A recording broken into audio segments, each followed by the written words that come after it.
Hello and welcome to today's webinar, where we'll cover VMware NSX Advanced Load Balancer based on technology from Avi Networks. This is all about the VMware hands-on lab, and you'll be getting a step-by-step demonstration of exactly how this VMware hands-on lab works from our expert lab instructor. So this is going to be a really fun event, maybe a little bit different from some of the other webinars that you've been on, because we'll be walking you through step-by-step how to do this lab and answering all of your questions live. This event is brought to you in partnership with VMware, and we appreciate you joining us on the webinar today. Before we get started, there's just a few things that you should know about the event. First off, I should mention my name is David Davis of Actual Tech Media, and I'll be serving as the moderator. As always, we want these to be educational, and we encourage your questions there in the questions pane of your audience console. So keep those questions coming. We also have a best question prize that I encourage you to enter by asking your question. I'll talk about that here in just a moment. We also have a number of resources hand-selected by our expert presenter there in the Handouts tab, starting off with the most important one at the very top of the Handouts tab, entitled VMware NSX Advanced Load Balancer Lab Follow Along. And that's, if you click on that, you can follow along on your own computer, in your own web browser. There's no cost. It's super simple, just registration, and you can do this step by step, and you'll be trained exactly how to do it here in the webinar today as well. So I encourage you to follow along there with the hands-on lab link at the top of the Handouts tab. There's also a number of other resources there on the VMware NSX Advanced Load Balancer. And then the last one I want to call your attention to there is the full lab guide from the VMware Hands-On Lab website. 293 pages, looks like, roughly. This is a step-by-step guide, so make sure that you download that now because it's readily available, and you can follow along, again, with that Hands-On Lab link there at the top of the Handouts tab. We do have our Amazon $300 gift card door prize that I'll be announcing at the end of the webinar. Prize winners must meet the Actual Tech Media prize policy, which is there in the Handouts tab as well. If you're watching this on demand, of course, the drawing has already occurred. I also mentioned our best question prize. This is for a $50 Amazon gift card. Prize winners will be selected and contacted after the event. And of course, you still must meet the Actual Tech Media prize policy. And with that, it's time to kick off today's presentation.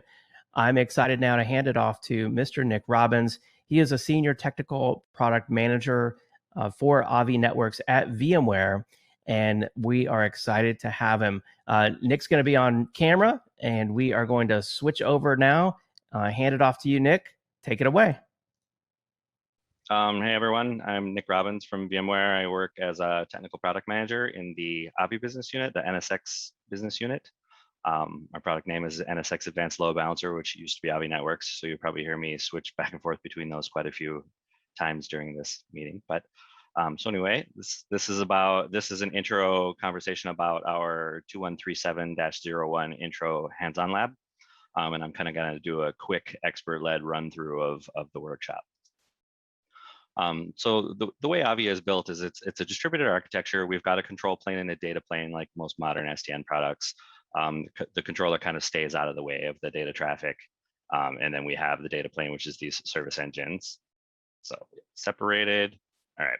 So we get these service engines. The service engines, the data plane. This is where the traffic actually flows through. The benefit of this is we get elasticity. We can scale these out on demand, scale these in on demand. You get redundancy through having multiple ones of these, which is a little bit different than the active standby combined data plane control plane model of other products. We can actually run traffic on all of these live at the same time. And that way you can run smaller load balancers.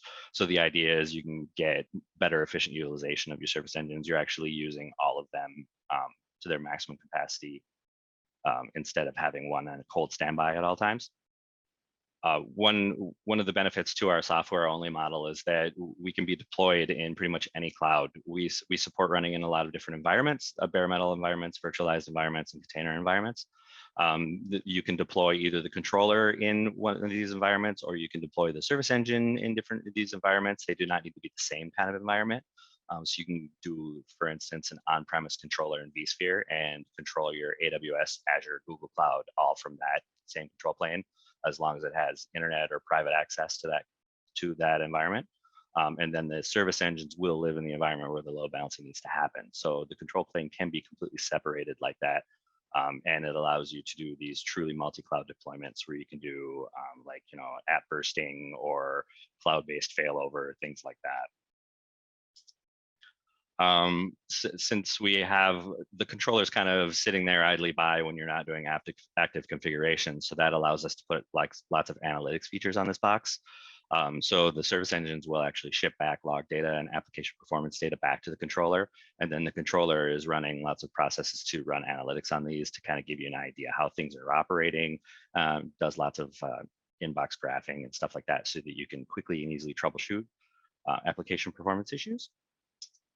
And then our product is built from the REST API ground up. So the CLI, the UI, everything uses the REST API. So this enables very easy automation. Some of the more legacy products will kind of bolt on automation as an afterthought. We started from the beginning with automation in mind. So it's very easy. We've got an Ansible provider. We've got a Terraform provider. I do some scripting in Python for this. It's very easy to get up and running with automation pretty quickly. There's lots of tools we have inside the controller to enable you to build automation pretty quickly. So from a features perspective, we support all the enterprise features you'd typically expect out of a load balancer. We can do layer 7 so that you can do HTTP policies where you do redirects or content switching based on host headers or whatever. And then for non-HTTP applications, if you were doing SMTP or exchange load balancing or something like that, we can do layer 4 where we're kind of get out of the way. We're not necessarily a proxy. We're just kind of a front-end NAT box, if you will. And then we support global load balancing, which is for more than one region. So you would have multiple Avi controller clusters in different regions, such as like Europe and America. And then you could do geo load balancing where if the client was in Europe, they get directed to the Europe site, things like that. Content switching, I think I already mentioned in layer 7, where you can change which pool members you're using based on attributes of the connection. Caching, compression, auto scaling. Security, we do have a full-featured web application firewall inside the product. It's not an upcharge or an add-on. You just turn it on and it works. We have core rule set updates from OWASP that are what everything's based on, our signature checking. And then there's allow lists, deny lists, and positive security model stuff that we can do to kind of learn your application. One of the challenges, I'm sure you know, with web application firewalls, you turn it on, everything breaks.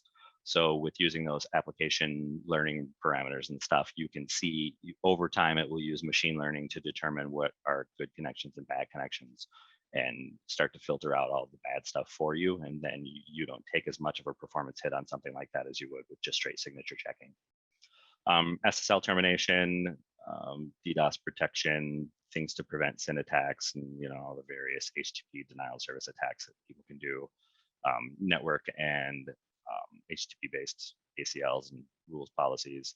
Rate limiting, you can do SAML authentication to your websites using Avi as the service provider. So all your standard enterprise features. Then we get analytics and some fancy cloud native platform stuff. So I've talked a little bit about analytics. I'm going to show this later in the lab, but we kind of give you health scores of your application to kind of give you an idea of how it's working. Network performance as far as throughput, drops, bad requests, stuff like that, and then the logging, which is very useful and very in-depth logging that we get as a benefit of being in between the connection between the client and the server. So I'll show that a little later. Central management, I already mentioned REST API, self-service. Because of the REST API, it's pretty easy to build self-service portals. And then in conjunction with the next one, multi-tenancy, you can actually build tenants for your application teams. So if you have multiple application teams but they're not network savvy, you can still have a tenant for them. They can log in and see their deployed applications, see the performance of them, and look at analytics graphs and logging for those, to be able to do some of their own troubleshooting before engaging the network team. And then since they're in a separate application tenant, they wouldn't have access to all of the networky parts, things that they weren't necessarily savvy on, that you wouldn't have to worry about them breaking, that kind of thing. And then service discovery for Kubernetes and IPAM DNS. With IPAM DNS, we can, that's kind of how we manage our IP pools. And then we have some DNS integration plugins for different providers like Route 53, Azure DNS, Infoblocks. And then the idea behind this is if you're connected to this DNS provider, when you spin up a new application in Avi and give it a name, it'll register that DNS name for you, and it should be live and working basically instantly. So cool feature. This is a little bit about our lab topology. This lab is built to be multi-site. It's based on NSX today. Our newer version for this year will not be based on NSX just because of the footprint. This is a super large lab, and I've been told by the lab team that they do not like multiple of these spun up. So we're trying to slim it down for this year, which means we have to pull NSX. But this one we're showing today does have NSX in it. In a 2-site configuration, like I mentioned, because we have another lab called HOL 2137S02, which is a global load balancing lab. So for that, we needed 2 regions. But anyway, we have the Avi controller, we've got a vSphere server, we've got an Avi tools container control or image, which basically this is where we run all our helper scripts from in Linux. And then we've got NSX manager, as mentioned, and then it's set up where we have Avi in front of a 3-node Kubernetes cluster, a master and 2 workers, and we expose a handful of applications through node ports on these Kubernetes things, and then we will load balance to those node ports. This is not Kubernetes integrated per se, but we're just using Kubernetes as an easy deployment method in the lab. But you can do Kubernetes in production if you want. This is a breakdown of the entire lab. If you were to do the lab on your own, these are the various modules. There's actually a 7th module now that it was added mid-year for converting from F5. So if you want to run a migration tool lab, that would be module 7 of this lab. But we're basically going to go over mostly just introduction to applications, module 2 today. This stuff, this lab's very long. If you try to do this entire lab, you're going to run out of time before you get done. So with it being broken into these modules, we have a module switcher, which I can show you inside the console, which allows you to switch between these modules. You do have to complete a module in order for that module switcher to be super useful for, you know, if you want to complete later on in the day or whatever. So because you can't start mid module. So kind of have the end of the module be your checkpoint, and then that way, the next time you run it, you can just say, I want to start on module 3, and then the module switcher script will run Ansible and create all the configuration you should have created before. So it'll kind of pick up where you left off. All right, so here we are back at our hands-on lab screen. Normally this will pop up with a manual. We're not going to follow the manual strictly today. We're going to I'm going to show you how to do this without following all the individual steps. So we're just going to close this out of our way. Let's get logged into our controller. And I believe I did it wrong. There we go. So you can see that we've got 3 applications already built. We kind of have a demo virtual service. We have a DNS virtual service that is set up to listen to the DNS requests. In our lab environment, there's a Windows DNS server that kind of covers a main root domain. And then we've delegated certain domains to the Avi controller to hand out DNS for specific application domains. And this is what's responsible for that. And then there's part of our Kubernetes. I know I said it wasn't fully integrated, but we had started on that, and that's what this virtual service is kind of about. It's part of our Kubernetes integration, but we will not be looking at that one today. So when you saw when we come in here, you're at the dashboard, and there's a few different things you can see in the dashboard of your virtual services. You can expand it out into a tree, and then you can see you've got your virtual service, your pool, what port group it's in for vSphere, and then the servers and the port numbers you're using. So it kind of shows you the flow of all the pieces built for this specific application. We can click into these. And then once you click into a specific virtual service, you can see the logging and analytics stuff I was talking about. So we've got these graphs in here that kind of show the performance of the application, how much time data transfer. This is all the stuff you get for being a proxy in the middle. We can measure all of these individual connection pieces and show them on a graph so you can kind of pinpoint where the problem is with your application. It basically looks like in this graph that data transfer, I mean, 8 milliseconds is running fine, but data transfer is the majority of this. So it's probably pulling down a large file over average. This is averaged out over quite a bit of time, which is why this is not very granular. And then we show that up here as well. When you look at these connections per second and all of that, you can see there are error rates, which kind of show, okay, we got requests, 15% of these requests are errors, why? And then you can kind of dig into that more with logs. So when you look in these, right now, it's only showing significant logs. So in Avi, there's two things. There's significant logs and non-significant logs. Significant logs are things, whenever you get a 400 error, or if there's slow connection times, so slow response times past a threshold, it will be logged as a significant log. And non-significant logs are basically everything else. All your good requests, the 200s to 300 redirects, and then, I mean, anything normal should fall under non-significant logs. For performance reasons, a virtual service after the first 30 minutes will not show you non-significant logs anymore, but you can enable it if you're doing specific troubleshooting.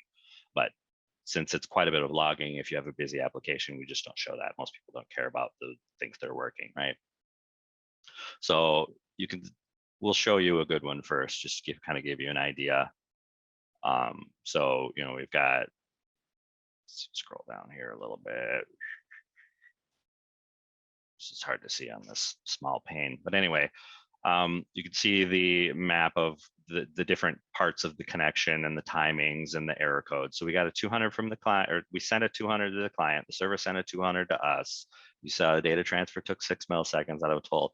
This is kind of useful stuff, and it becomes more important on things that are broken, so you can pinpoint. But you can kind of see, like, we got the user came from Singapore, they're running a Windows box, running IE, their SSL version's a little old, so maybe we need to think about preventing people from connecting on these old ciphers for security reasons, things like that. Request ID that you can search on to see all of the different parts of this particular request. If it was a long-lived connection or anything like that, if you need to do troubleshooting in your back end or whatever, you can use that. And response information. We also log the headers, so you can see the headers we got. Red means we dropped it, did not send it onto the server, and green on these ones are ones we added to send to the server. So we add, forward for header and the protocol and some stuff about strict transport. So now we can get into a bad one. So we've got a 404 file not found. In here, we see we got the 404 from the server, which means the server's missing whatever request we have, right? So here's the request link, here's the response link, here's all the same stuff we saw before, but we know we're getting these 404s. Well, we do analytics on these 404s, and we start to kind of aggregate all of them together. So if we do 404 as a search, only going to show us our 404s. Now we go down and we say we got server IP address. So we're going to look these up, and we can see that this server is giving more 404s than the other server. The way we have this set up in a sales lab, I'm not going to be able to show you in this one, but we have a sales lab demo. This is designed for a demo that we give as part of the sales pitch, where we only have one server that's missing the file. So the way this screen would break down is you would have one showing 100%. So you definitively know beyond the shadow of a doubt that this one web server is broken because 100% of your 404s are generated. So that the way it's set up with Kubernetes in the lab, that we don't have one server that's broken. It's just kind of a limitation of the way we have it set up in the lab.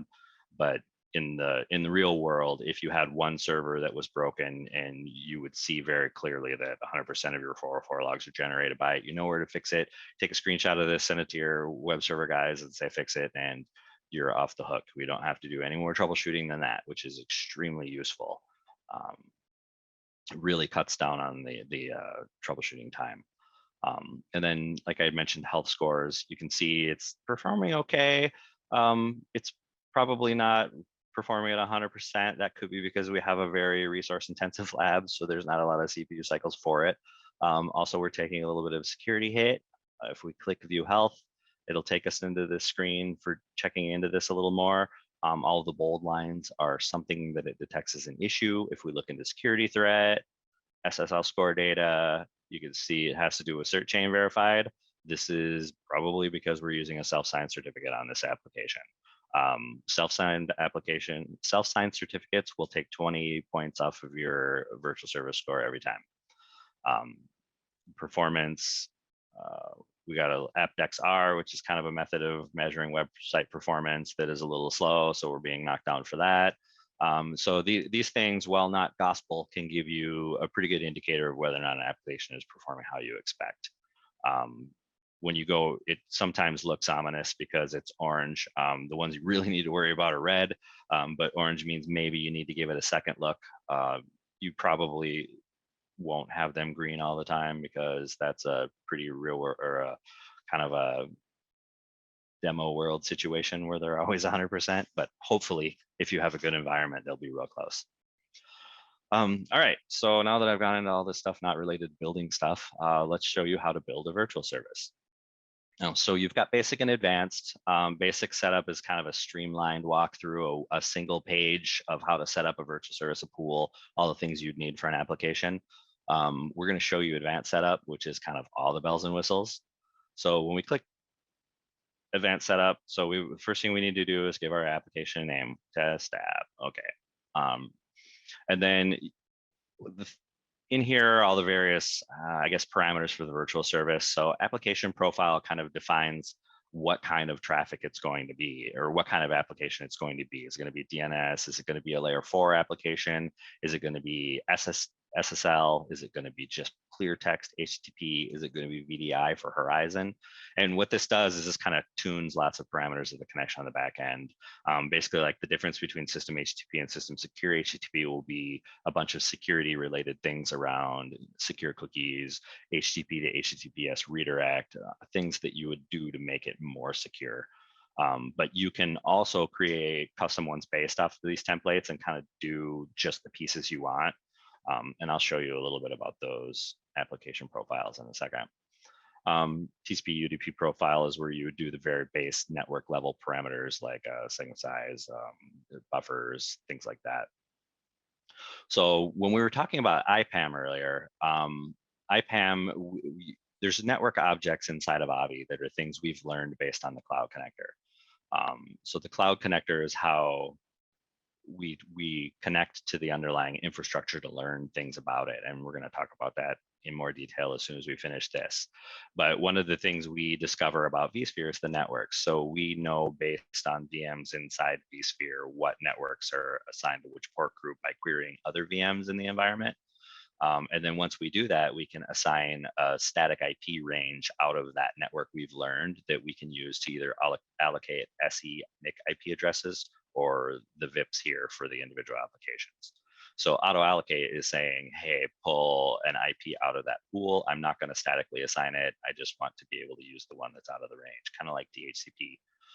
But it doesn't actually make a DHCP request. It's just pulling out of the auto managed pool. If you don't do auto allocate, you can type in a static one. That's fine. But we're going to do auto allocate. So one of the things you have to do is you have to select the VIP range, the network that has a static IP range configured, and then this corresponds to a port group in vSphere, obviously. So we'll do that, pick the subnet, and then it's going to do this test app.region01a.corp.local. That's going to be our DNS name. This will get automatically created in Avi DNS, and it will be queryable because we have delegation done on our Windows DNS, so that when we bring up the tab, this should basically work instantly. Ports, what are you going to listen on? You know, standard web server clear text 80. But we probably wanted to do 443, so we can do 443, and then we have to tell it it's SSL. Now we get some SSL settings to configure. There's SSL profile is things like ciphers and which TLS versions you're going to run. You can, this is all perfect forward secrecy ciphers. So that's the new default in our 20.1x version of code. So we'll just leave it at that. It's automatically wanting to install a default self-signed certificate. We have a wildcard certificate for the region in here, so we can apply that. We'll automatically have a trusted certificate when we're done. But first thing we need to do is create a pool.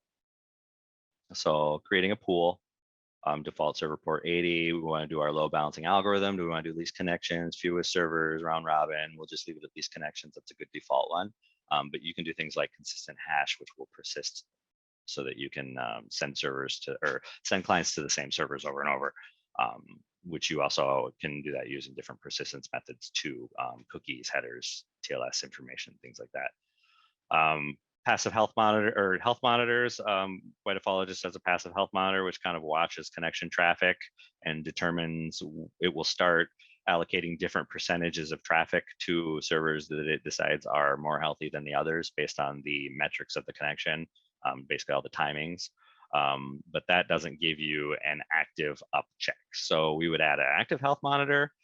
We've got a bunch of these to choose from. HTTP will make a GET request to port 80. HTTPS does a GET request with Ssl information port 443, so on and so on. So we'll just do a system TCP. Analytics profile is a lot of information about the way those graphs are built. We don't need to do that. Enable SSL for Back-End Ssl. This is where if you were doing Back-End Ssl, which is from the load balancer to the server, this is where you would configure these things. We're going to do clear text to the server.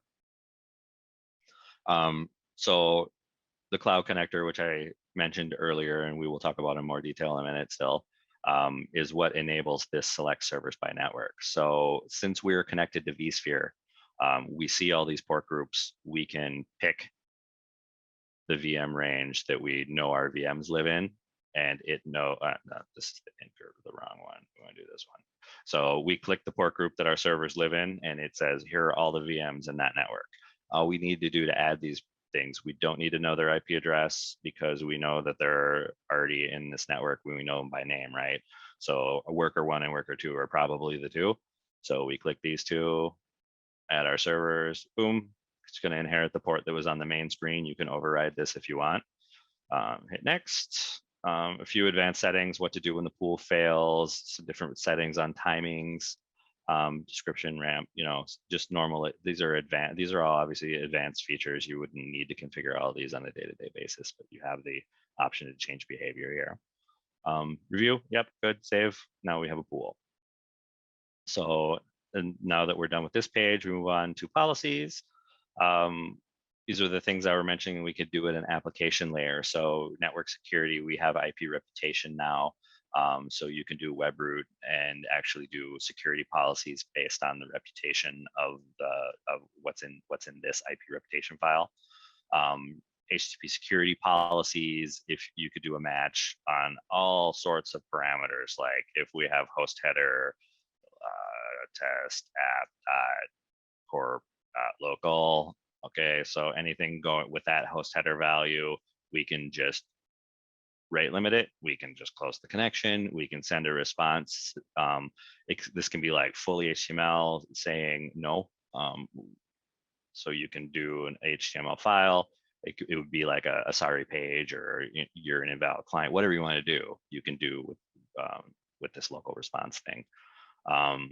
We're not going to do anything with this rule. Request policies are more about how to adjust the connection. So you can match on all those same things, but we can do a redirect, or we can modify headers or content switch to different pools.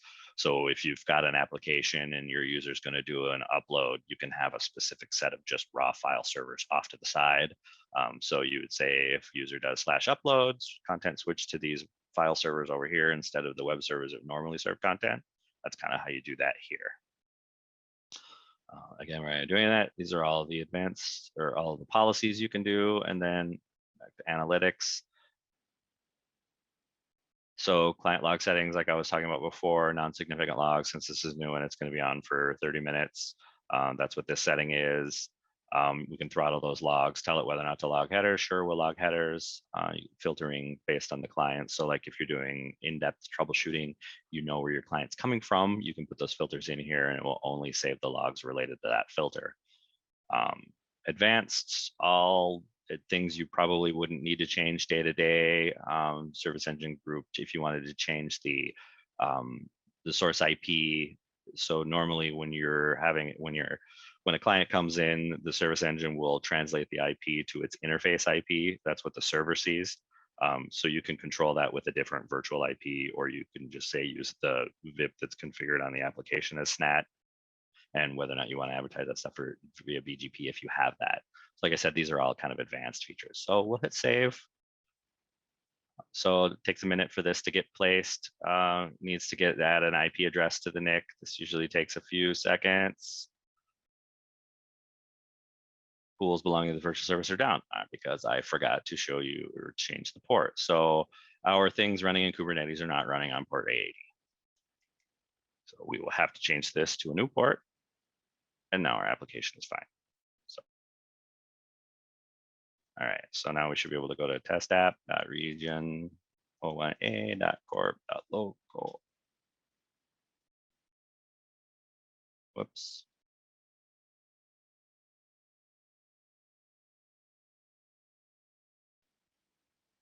And our app works. Shows us Hackathon. That's the container running in the back end.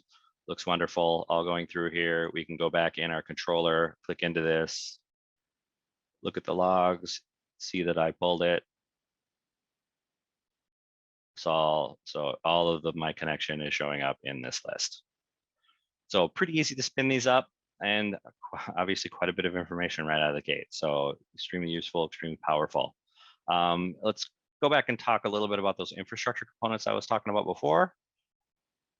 So Avi clouds from an Avi perspective are what we call the underlying infrastructure that we're connecting to for orchestration of the service engines. So we support a number of them. We support NSXT, we support vSphere, OpenStack, AWS, all of the major public clouds. We also support no orchestrator, which is a manual approach to deploying service engines. This is kind of useful for when you're trying to do things that aren't fully supported yet from an automated perspective. That way you can still get some of the analytics benefits and all the Avi load balancer benefits. You just don't get the magic and automation of the cloud connector. So the cloud connector is like the secret sauce where it controls all of the life cycle of the service engine. It interrogates the underlying infrastructure where I was showing those port groups and everything earlier. It allows you to have an understanding of how everything under there operates, and then it auto imports the things that are useful to it. So for instance, it discovers all of the networks. Okay, I mentioned this before. It sees all of the port groups. It sees the subnet ranges, and it got these from vSphere by looking at all of the other VMs in there and seeing what IP addresses they have, and that's how it knows which subnets go with which port group. And then let's show you the configuration of this real quick. So you have the option of read or write access in some of these clouds. Write access is the most powerful one because it allows Avi to create the service engines and configure routing and extra NICs and all the stuff it needs to do to get that done. Read access, you have to deploy the service engines yourself. And this feature is going to go away in the future because it's just not widely used. Like you would either use no access or you would use write access. Read access isn't used very often. So you give your vSphere login credentials, you give the address of your vCenter server. This Sdn integration, this is actually NSXV. This is definitely going away because NSXV is going away. Current versions, I believe. So this is 20.1.1 that we're running in this lab. We're up to 20.1.6 right now, and I believe this is pulled from the current version. It just came out last week, so I haven't had a chance to look. So for the cloud, we talked about IPAM and DNS. When you spin up a new application, if you have more than one cloud, it'll ask you to select a cloud when you start, which tells you basically which infrastructure that application is going to be deployed on. And this IPAM and DNS is configured on a cloud basis to determine subnets that are usable and DNS subdomains that are usable for an application that will go in a specific cloud. This is where you configure those templates. And then still configure our vSphere cloud. We need to know which data center to interrogate. This is where we pull all of this, tells it which networks to pull, basically discover everything about the infrastructure in this data center, which hosts, things like that. And then also where all the Avi components will go. The service engines have the idea of a data NIC and a management NIC. So the data NICs are where all the traffic will flow and the management NIC is out of band. You can run in-band management. Typically users would do out of band management for these things and they would be in a secure management network somewhere. And this controls how you get the address. So do you want to do DHCP from the network, or do you want to do static IPs from a pool? This is kind of controlled here. And then these are some more advanced settings on how to decide how to handle service engines and their interfaces. Do they want to just use their default gateway to get to servers, or do they want to spin up a second NIC directly in the network that the servers are in and do traffic that way? That's what directly connected is. So we've got our region and then a network. This is where you would select the exact management network port group. And then if you didn't have DHCP enabled, you would have to give it a subnet and add a static IP address pool for it to pull these SE interface data interfaces out of. So this really is the magic of Avi. This enables, this takes care of so many things for you from a service engine perspective. If you happen to need to, if you need more capacity and you have to spin up more service engines, you just click a button and it will happen, versus no access. You need to go in there and you need to get a token, and then you need to deploy the service engine using either Ansible or an OVF. And then you have to attach it to your controller and configure IP addresses. And that's just a lot of work you don't need to do with the right access cloud. So using the cloud connector for full right access to AWS or to vSphere or to NSX is a much more pleasurable experience configuring Avi than if you were to do it all manually. Now you still can. We have Ansible helper scripts for all of that if you want to do that. And you can obviously do it by hand if you're very motivated, but we take care of a lot of the work for you if you just do a right access cloud. Stop talking about our cloud for a minute. We're going to go look at scaling. So now that we have our application spun up, we only have it running on a single virtual service. And that means that there's only a single data plane component servicing connection requests. You can see that here, SEG01A. This is the one handling all the requests for this. Typically, you'd want to run these in a more redundant fashion on multiple service engines. We have the ability to do legacy active standby, but what typically you would do is something we call M+M. And that means the number of SEs that I've requested my application to run on plus a buffer. And so service engines are built automatically. They're meant to be cattle based on this service engine group. So the service engine group is like the template parameters that we're going to use to build our service engines. So this is where you would set your HA mode. VS placement across SEs is with Elastic HA. Do you want them, all of your applications up to the maximum configured on the least amount of service engines, or do you want them striped across all available service engines? They can be done different ways. CPU and memory. This is a very slim service engine. This is, if you were going to do this at your company, you would probably only do this in a lab scenario or for a very like a QA application. This is a pretty small 1 CPU, 2 gigs of RAM is not a lot, not going to be incredibly high performance. But if you're going to do smaller applications, it would certainly work. And then how much to do for caching and buffers and things like this, and whether or not, how many virtual services you can run on a specific SE. One thing to note is this is what you see in a vSphere cloud. If you did an AWS cloud, you wouldn't get to configure service engines and vCPUs because those are flavors, right? So you would get a drop down to pick service engine flavor, and then it would build based off of that. So this is the template, like I said, the template based on the template that the service engines will be based on when Avi spins them up. And then back when I was talking about M+M, M is the buffer. So your service engine group will always need at least one additional SE's worth of capacity. If you're running distributed, your buffer might have live application traffic on it, but there will always be enough overhead combined on the other SEs to cover if one were to fail. Kind of like the RAID 5 model, if you will. So that was our service engines. That's how they get configured. So now we've got 3 of these running in here, and now scaling. So back to our application, and jumping around a little bit. Our web application hackathon, we know that there's a holiday event coming up. Of course, today's Prime Day. So we're going to have a big deal where we're going to have a huge increase in customers, and we want to deal with this somehow in advance before it kills our website. So we can hit the scale out button. And now what this is going to do is it's going to say, okay, which VIP do we want to scale out? Which SE do we want to put it on? we can leave it on select automatically. We can have it create a new one. And then if we click the button, it's already placed us on a second SE. So just like that, since that SE was already up and attached to our network, this primary SE is going to be shunting half of the traffic over to that one to handle the load. And so you see, it's pretty easy to do this. And we actually have the ability to do this on demand based on events that have happened. Like if you see an anomalous increase in traffic, you can do what's called an auto scale.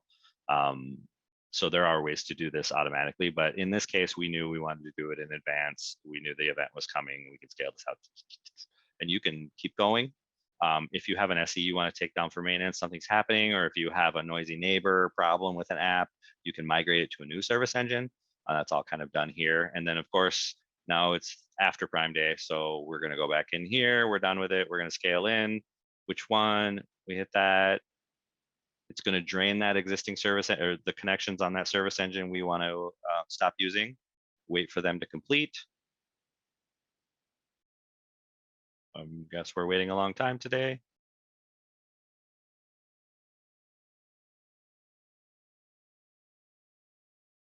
So the connections will complete.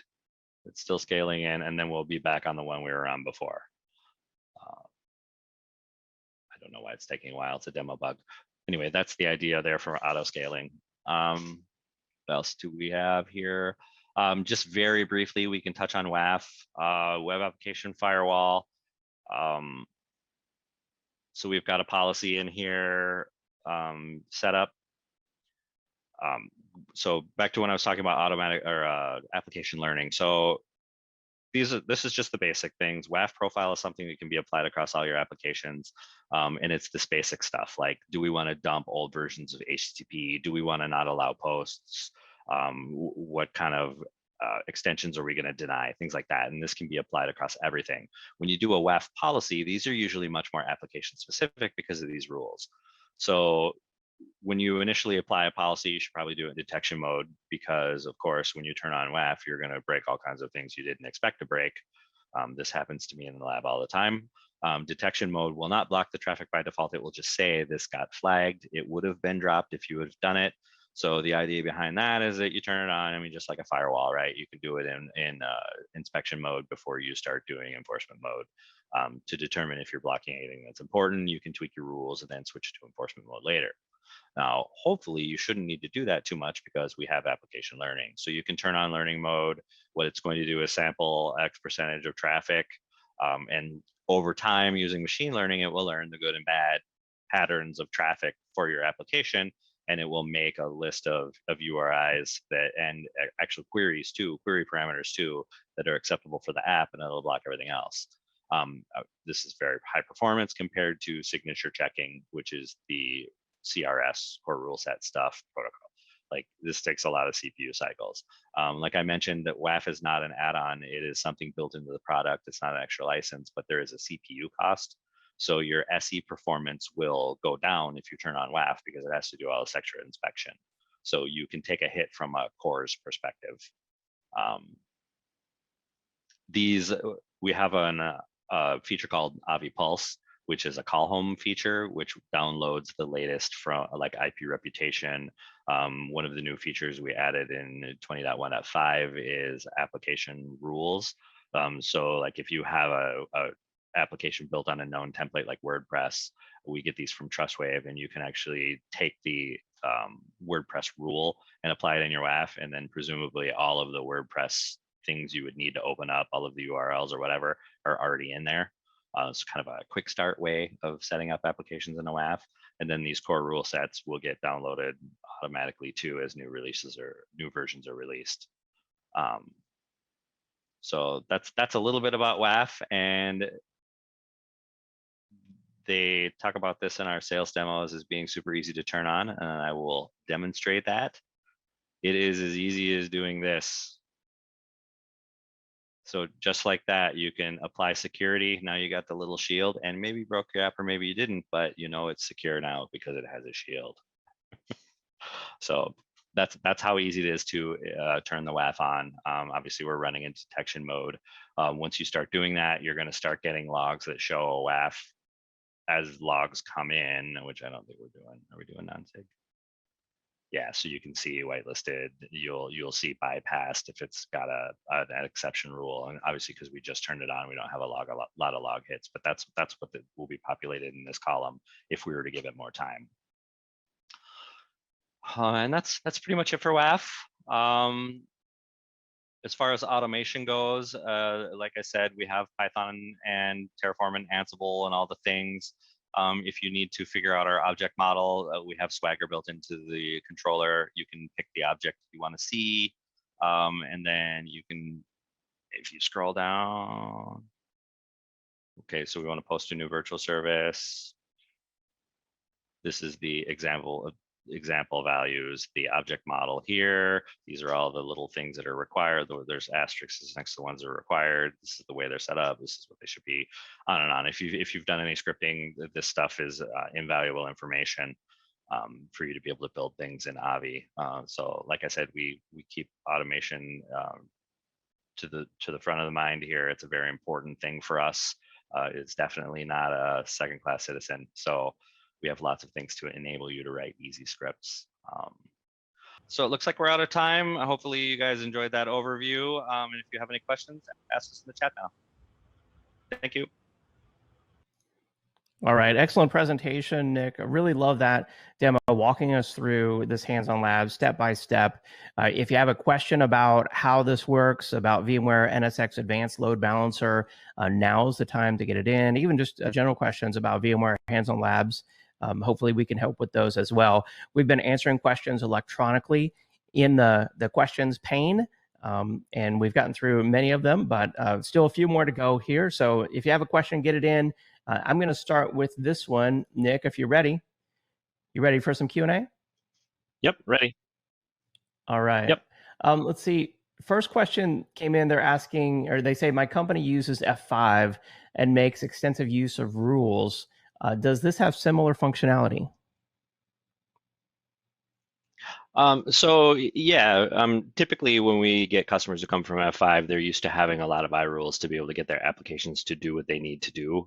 In Avi, I would say roughly 80% of the I rule use cases can be done with simple HTTP policies. If you need more advanced functionality, we do have something called DataScript, which is Lua-based scripting engine, to be able to replicate a lot of those. But for the most part, we can do most of it in policies. Excellent. Okay. That's good to know.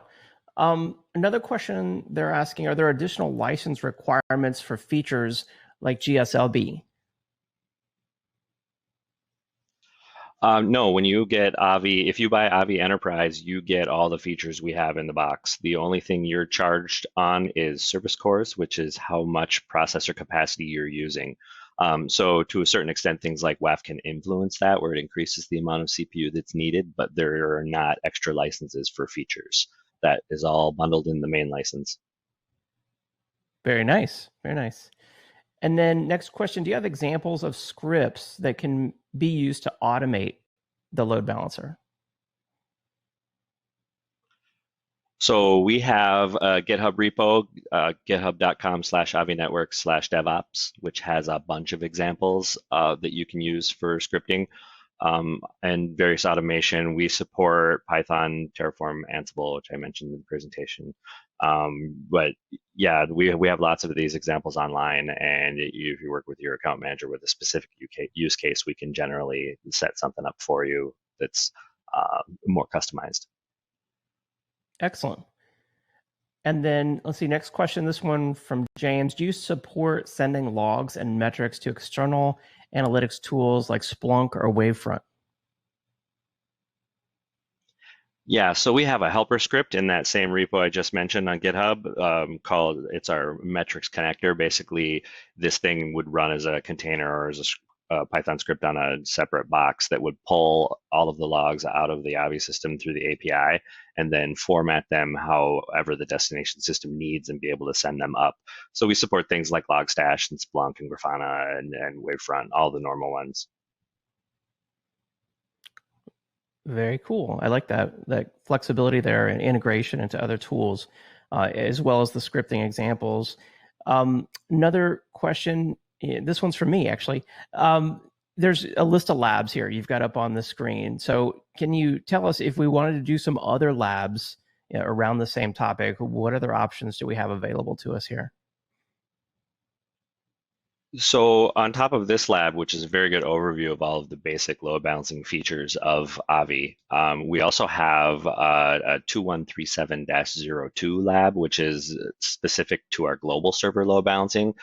If you need, it would be equivalent to something like an F5 GTM. If you need to do load balancing across regions, across the country, I mean, whatever, you just want to have a high availability, over availability zones, or different data centers in the US even, this would be the kind of thing you would use. So that goes over the different options there and how to work that feature. We also have a 2137-03 load, or 2137-03 lab that focuses on our WAF functionality. So it kind of goes over security and DDoS use cases. It's a little bit different than our other labs where we actually kind of have everything set up in a Python notebook. So you step through actual API calls to make all this stuff happen. So it's kind of a little different approach and kind of a neat way to look at it. And you really get to see how everything within Avi is scriptable. So yeah, kind of an interesting look at it anyway. Yeah, awesome automation. So what you were showing us here is the 2137-01 and really just kind of a sneak preview of it. Is that right? Because obviously there's a lot of different modules, 6 different modules to this. And then additionally, there are 2 other labs on top of this. Is that right? Yes, this is actually a very big lab. So we've got it, you can't get it all done in one session before Hands-on Labs system will kick you out. So we have a fast forwarding functionality in there. You can basically work through these modules at your own pace. As long as you finish a module, you can start where you left off by clicking a fast forward script, and it'll basically run through and reconfigure everything you would have done in a previous session. One thing that's also not mentioned on this slide is mid-year last year, we added a module 7 in this lab for migration from other systems. So we kind of walk you through migrating from an F5 config to an Avi config and the reports and stuff you can run and how those objects get switched over to the Avi config language. Wow, very cool. So just a ton of free lab time available here from VMware. So much excellent step-by-step guided content. The lab guide is available as a download there in the handouts tab. Let's see, another question came in here. Alex is asking, when it comes to using F5, can we use the iRules on F5 to load it into your WAF? So we'd have to see the exact iRule. For the most part, those things you wouldn't do a direct migration of the iRule language itself. We'd have to figure out what the iRule is doing and how to recreate it. The migration scripts can handle some of those very basic use cases, but on these detailed ones where if you're doing WAF rules and stuff, we'd have to look at that and in more detail and see what it's doing before we could migrate it. But all this stuff can be done in our WAF just as well as it can be done in there. So we can definitely get that done. Okay, excellent. All right. Well, I think we've covered all the questions that have come in so far. I want to give everyone some time back here in the hour. Take a few minutes to check out the VMware Hands-On Lab, specifically the VMware NSX Advanced Load Balancer Lab. The link is right there in the Handouts tab. Try it out for yourself. It's completely free. Also download the lab guide as well, and learn more about this very powerful product from VMware. And with that, let's go ahead and wrap it up. Nick, it's been great having you on. Thank you so much. Thank you. And thanks to everyone out there in the audience for joining us for this special webinar event on VMware NSX Advanced Load Balancer. Thanks to VMware for supporting the event as well. And before we go, I'll go ahead and announce the winner of our Amazon $300 gift card. This is going out to Hans Schremek from Texas. Congratulations, Hans Schremek from Texas. We'll also be reaching out to our Best Question prize winner as well via email after the event. Don't forget about the VMware Hands-On Lab. The simple link is just hol.vmware.com. But the specific link to this lab is right there in your Handouts tab. Make sure that you check it out before you go. Thanks again to everyone who joined us on the webinar today. Have a great day, and we'll see you next time. Bye-bye.